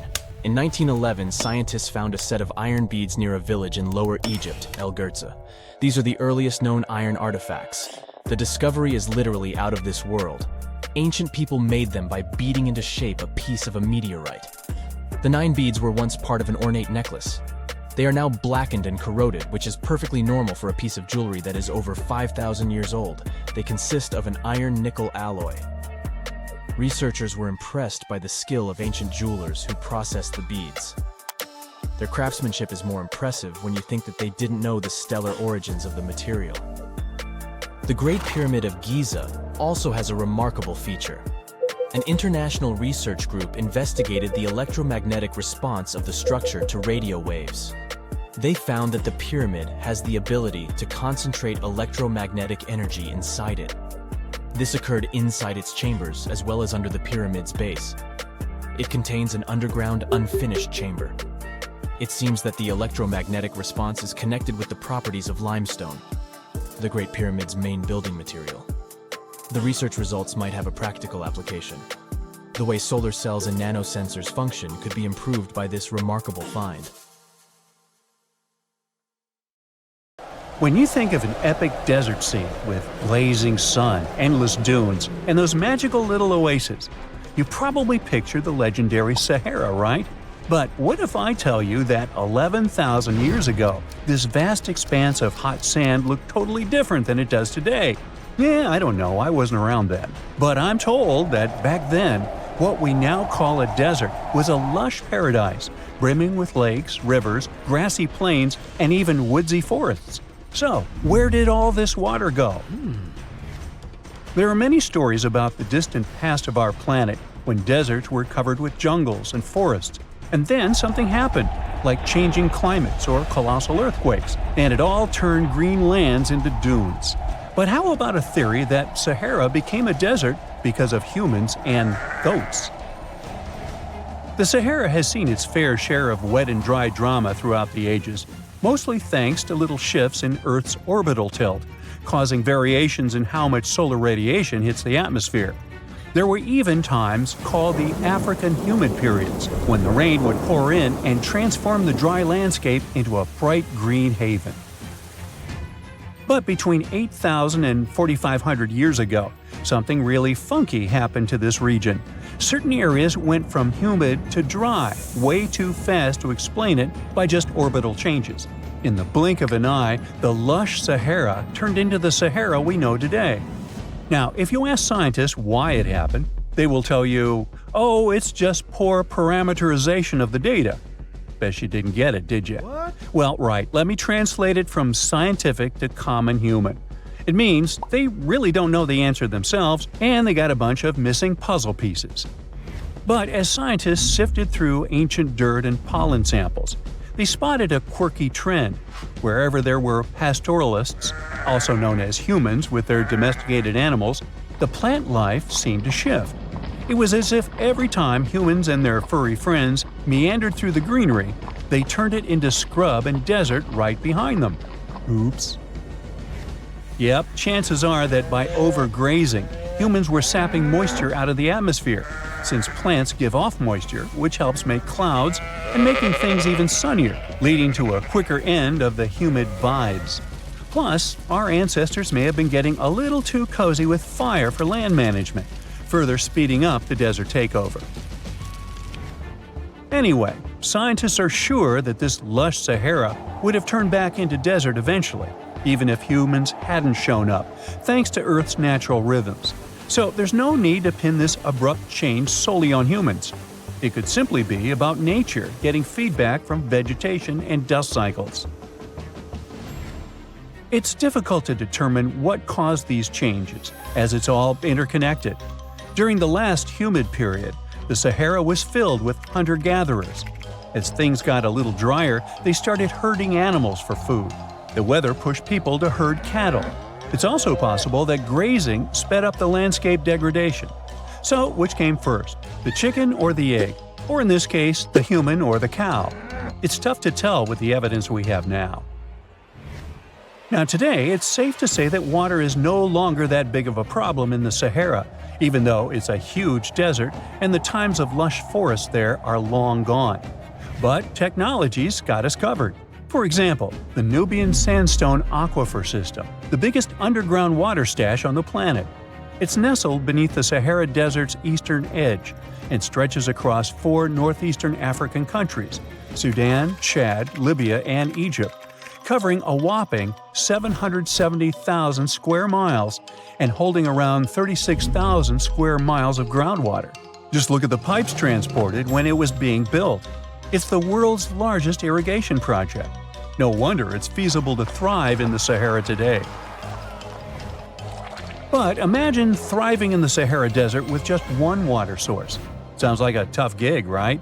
But the ancient Garamantes did just that, surviving and even thriving for nearly 1,000 years without monsoons or rivers flowing to their desert paradise. These clever folks were the trendsetters of urban life in the sands, and even the Romans couldn't help but notice their genius. While many thought they were just desert-dwelling savages, the Garamantes were busy building an empire in one of the toughest climates on Earth. But how did they do that? Well, they got crafty and dug a whole bunch of underground tunnels to tap into a massive sandstone aquifer. They were literally squeezing every drop of life from under the dunes. But recently, research showed that the Garamantes weren't just hardworking, they were pretty lucky too. The Garamantes had an underground aquifer that brought water up to a hill where they built over 500 fogaras, which are irrigation systems, some stretching as long as 2.5 miles. It was like sipping water through a straw, which let them irrigate their crops for nearly a century, especially since even a little rain would help recharge the system. But eventually, due to rain insufficiency, the aquifer ran low, and reaching it again would have meant digging more tunnels and relying on more people. That's a tough problem, considering these people were in the middle of food and water shortages. Guess I don't need to tell you what happened to the Garamantes, do I? The fall of the Garamentian culture might be linked to several factors. It may have been due to climate changes, or they may have simply used their water resources too much. Back in the day, the Sahara Desert was actually fertile agricultural land, thanks in part to the cool irrigation system the Garamentians created. But since fossil water isn't something you can replenish over time, the groundwater levels dropped pretty low. This likely played a big role in the kingdom's decline by the late 7th century CE. That sounds like someone who hit a lottery jackpot, used up all the money, and went back to their original not-so-cool job once the bank account got fully drained. Oh, by the way, even if the Garamantes left some secret wisdom messages for us, the chances are we'll never get what they wanted to tell us. Nobody really knows what language they used, and their texts are nearly indecipherable to us today. But let's go back to the Green Sahara. So it transformed into a desert about 4,500 years ago. But today, we can understand how people lived in those times in the Sahara thanks to natural parks in Africa that have the ultimate outdoor art gallery. There are well over 15,000 ancient paintings and carvings depicting everyday life from around 11,000 years ago. However, if the carvings aren't enough for you and you feel like visiting an actual green desert, all you have to do is book a flight to California. One of the most beautiful phenomenon in the world, the super bloom, takes place here. Look at all these colors: orange, green, pink. It's a miracle. Wildflowers bloom right in the middle of a hot desert after several years of rainfall in dry places. It's such a bright and colorful landscape that super blooms can be seen from space. This rare phenomenon can be observed in other arid places and deserts in western and southern Africa, Western Australia, and Chile. In all these places, the weather is very hot and dry in summer. Mild humid air comes in winter, and this is the ideal environment for mass flowering. Flower seeds that lie in desert sands can wait for decades before starting to produce flowers. When the hot sun destroys all the weeds and grass, and the rainfall becomes enough to moisten the soil, the seeds are kind of like, well, okay, now it's our turn to play a big game. And then hundreds of thousands of tourists come to take photos and post these beautiful pictures on social media. And this, unfortunately, is one of the main dangers for flowers. Therefore, if you find yourself in a place like this, don't pick the flowers and don't trample on them. Stay on the path, don't litter. Take only pictures and leave only footprints. You get it? Good.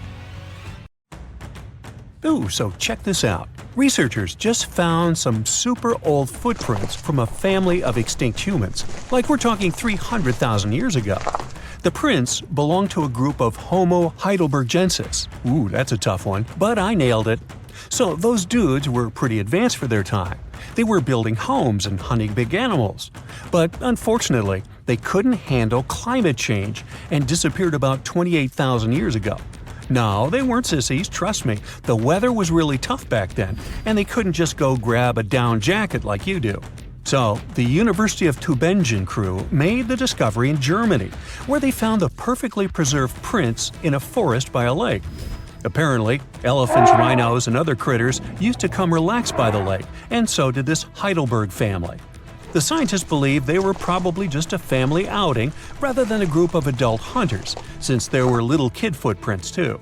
And depending on the season, they could munch on plants, fruits, leaves, shoots, and mushrooms around the lake. Experts even found tracks from an extinct elephant species that used to weigh up to 13 tons. Now, can you imagine seeing one of those in person? Just so you know, 13 tons is about 45 times as heavy as a pig. Oink.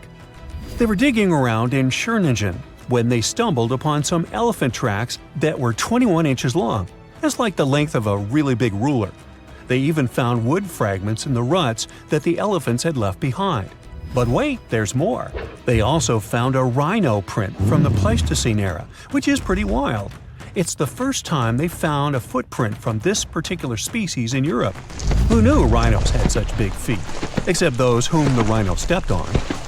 Meanwhile, over in New Mexico, some British and American archaeologists found some ancient human footprints that date back 23,000 years.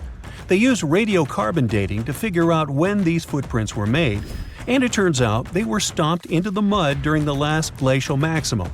That's when ice sheets covered much of North America and sea levels were lower than they are now.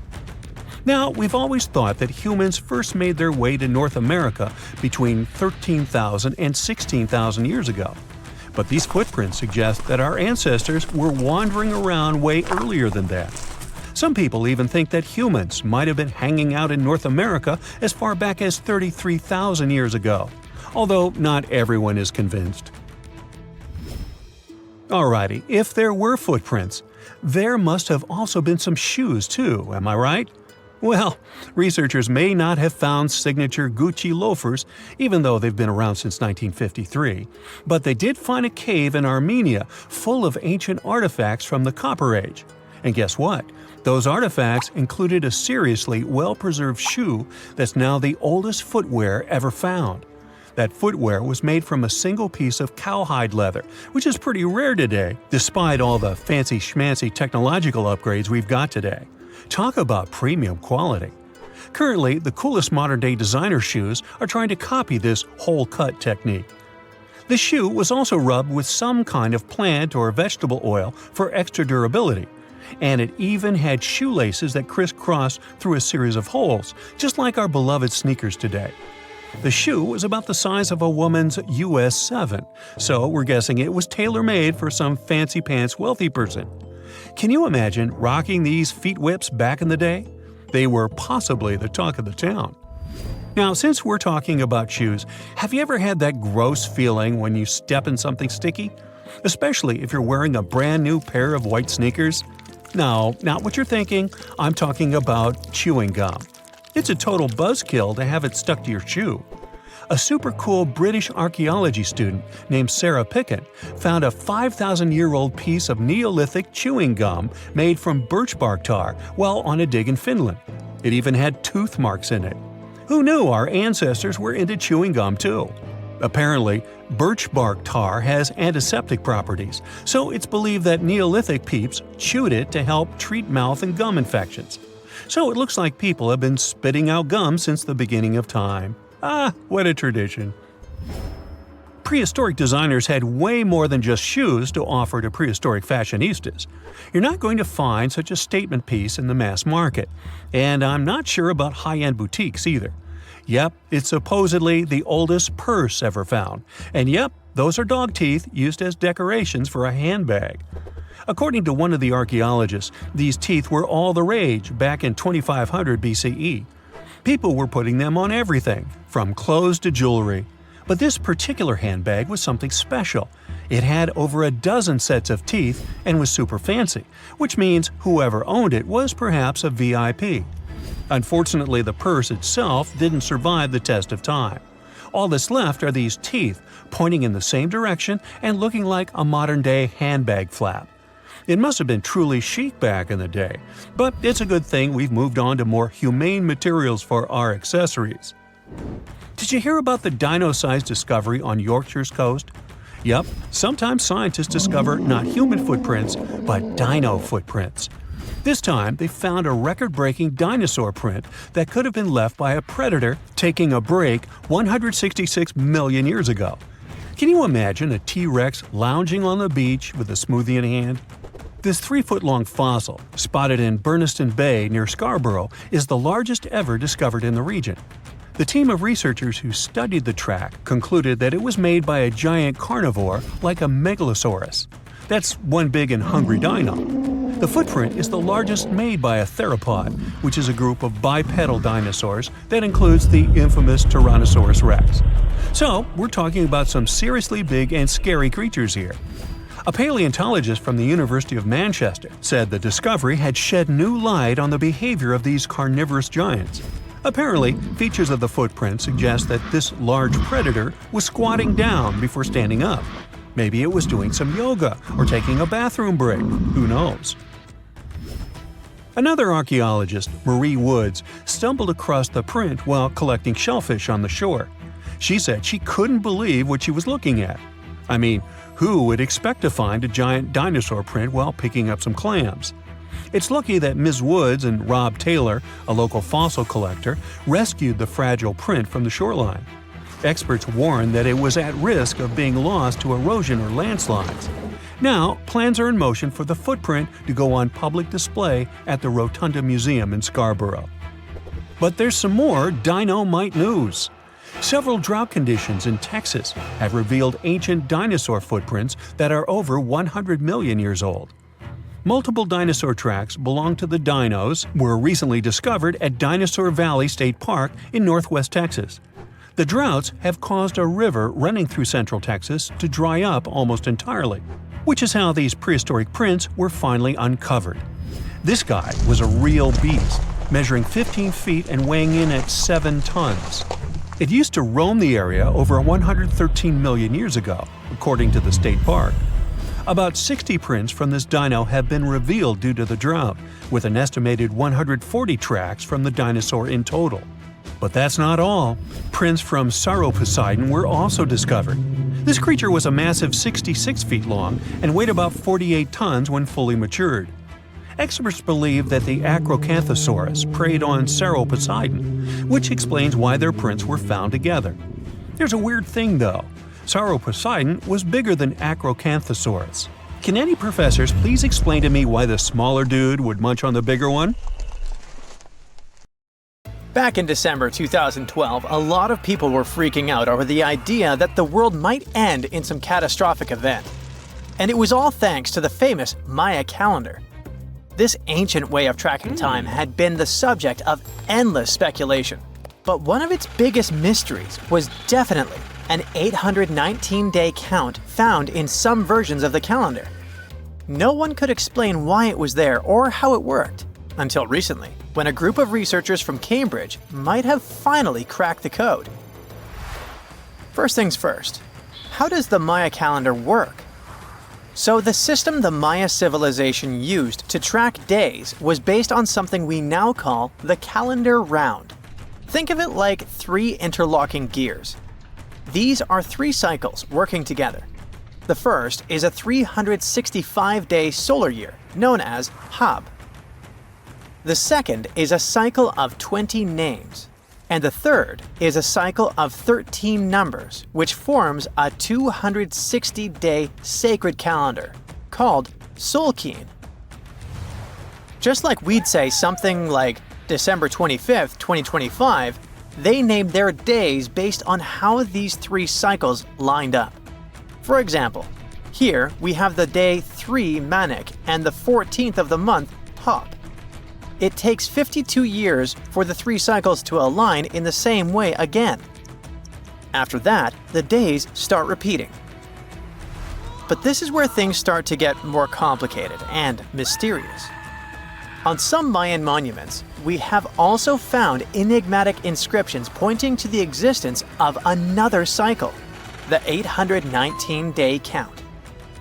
There are about 20 examples of these inscriptions, mostly found in places like Palenque and Yaxchilan in Mexico. So it didn't seem random at all, and this calendar must have been hiding a big secret. Early research showed that the 819-day cycle was represented by one of 4 colors and the cardinal directions associated with them. Black was tied to the west, red to the east, white to the north, and yellow to the south. Researchers also discovered that this period of time could be broken down into 3 smaller cycles. One of 9 days, one of 7 days, and one of 13 days. Multiply them together, and you'd get 819 days. Pretty cool, but why did they do that? This color scheme and the 3 cycles seemed like a basic level of interpretation, and experts were pretty sure its real purpose was still hidden from us. Another thing researchers noticed is that this strange count of days was mostly shown using a Y glyph followed by a number. But in some cases, they also added a glyph representing Kawil. This was a powerful Maya deity often associated with creation and lightning. He was usually symbolized by a torch coming out of his forehead, representing the spark of life. But in the 90s, a study suggested that when Kawil's inscription showed smoke and fire coming from his forehead, it could actually represent the planets Jupiter or Saturn, or maybe even both. Wait, that means that the 819 days count could be linked to both planets in some way. From there, research focused on figuring out what that link might be. The first conclusion is that this calendar might have helped the Maya track the movements of those planets in some way. Then they started noticing something interesting. These cycles could be specifically tied to the synodic periods of Jupiter and Saturn. By synodic periods, we mean the time it takes for a celestial body, like a planet, to return to the same or nearly the same position as seen from Earth. While this possibility was pretty exciting, something didn't quite add up. Each planet moves very differently, and trying to fit multiple planets into an 819-day span just didn't seem to work. In other words, this 4-part color-coded calendar system was simply too short to align perfectly with the synodic periods of the visible planets. So it looks like we're back to square one. This mystery had people scratching their heads for ages, until 2023, when specialists realized they might have been looking at it all wrong. Researchers actually needed to shift their perspective. Instead of seeing this system as 819 days, they needed to consider the number as representing timelines. And this period of time could be just a small part of a much, much bigger calendar. You see, as we said earlier, this cycle seemed to track the period when a planet became visible to people on Earth. To prove that these 819 cycles were timelines, not actual days, researchers needed a planet that could serve as a starting point to back up their theory. In this case, it was Mercury. And there's a pretty simple reason for that. Mercury's synodic period is 117 days, which fits perfectly into the calendar count. I mean, if you take 1819 and divide by 117, you get the number 7. So, Mercury is the only visible planet whose synodic cycle fits neatly into this period as whole numbers. Perfect. Now they had a solid starting point. From there, they needed to expand the calendar by increasing its length to 20 periods of 819 days. Suddenly, a pattern emerges. And just like that, all the synodic cycles of the planets fit perfectly into the system.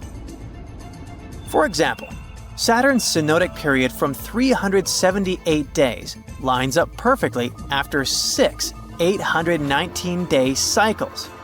Venus aligns every 5 cycles. Jupiter every 19 cycles. And Mars, which takes the longest, needs 20 cycles. In other words, it takes about 45 years for Mars to align with the synodic periods of all visible planets. So, this is how researchers determined that the ancient civilization wasn't referring to days, but rather to timelines. The Maya astronomers came up with this count as part of a larger calendar system of 20 periods. But then a question comes up. Why was studying the synodic period so important to the Maya? Well, we don't have super specific answers about this mysterious calendar yet.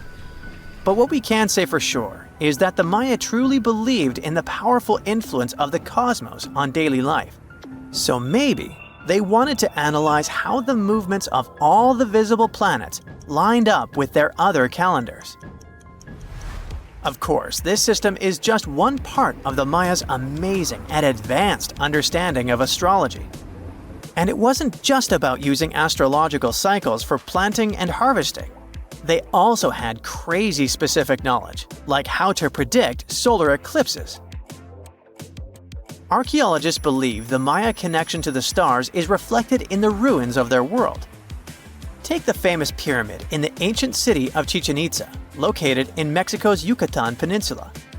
If you look closely at the base of its staircase, you will see a snake's head carved in stone.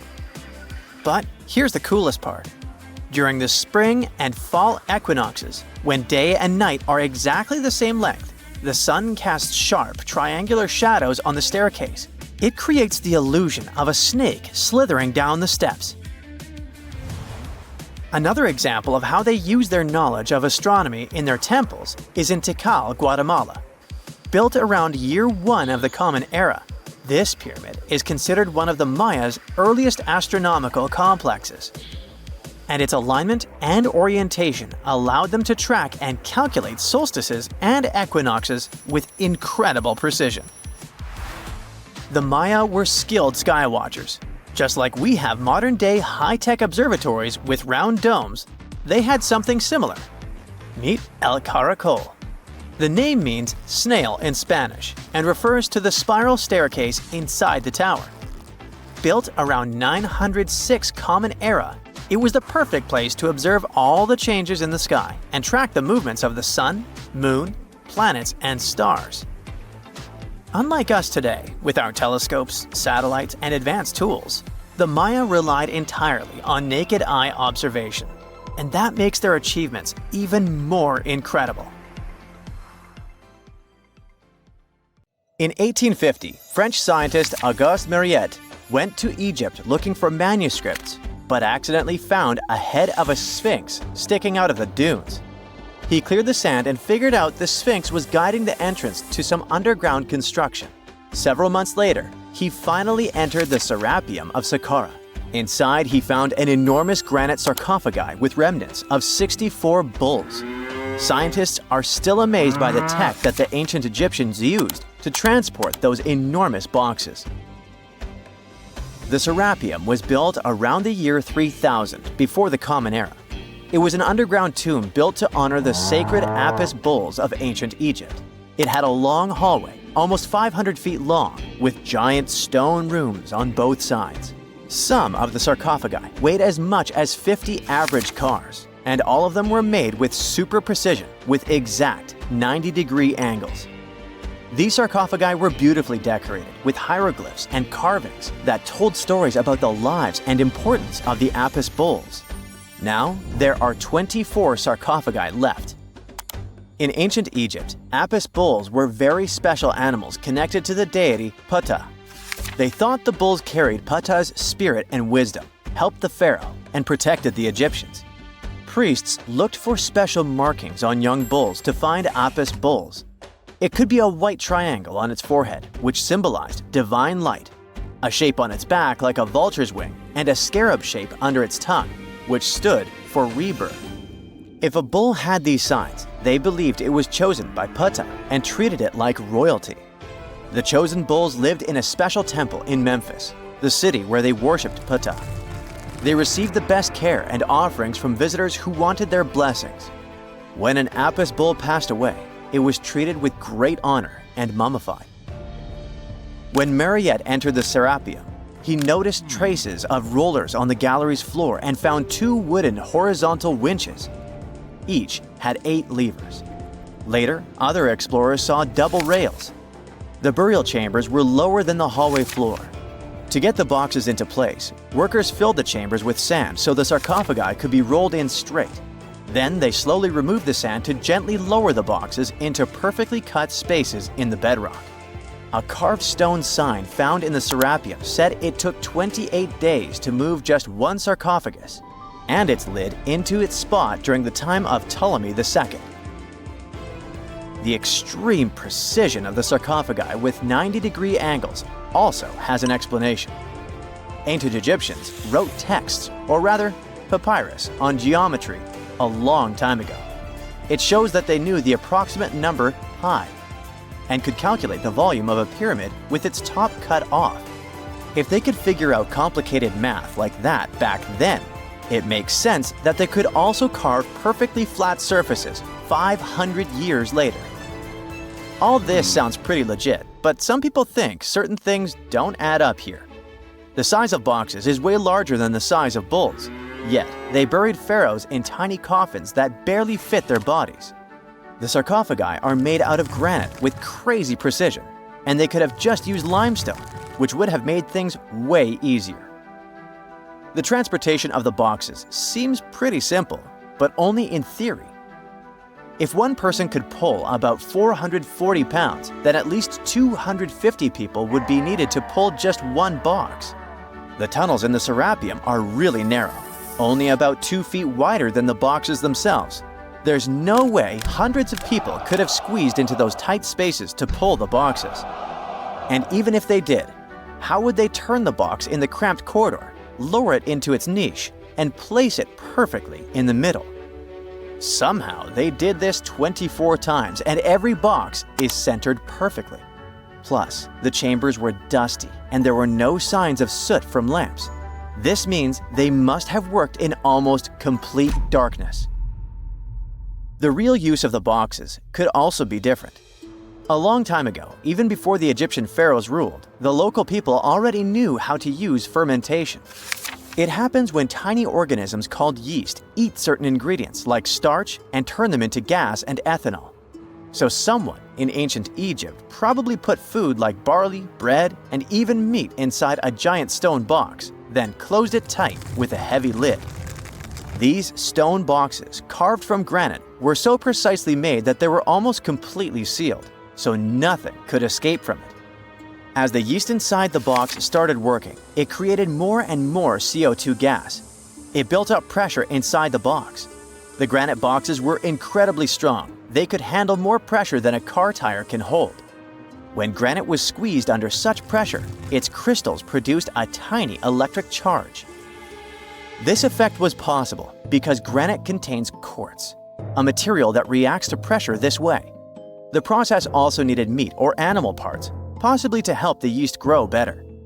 Meat contains something called oleic acid, which yeast needs to keep growing and to survive the bad effects of the ethanol it produces. As the pressure inside the box kept growing, the combination of gases and electricity made these boxes not just ancient fridges, but powerful energy systems.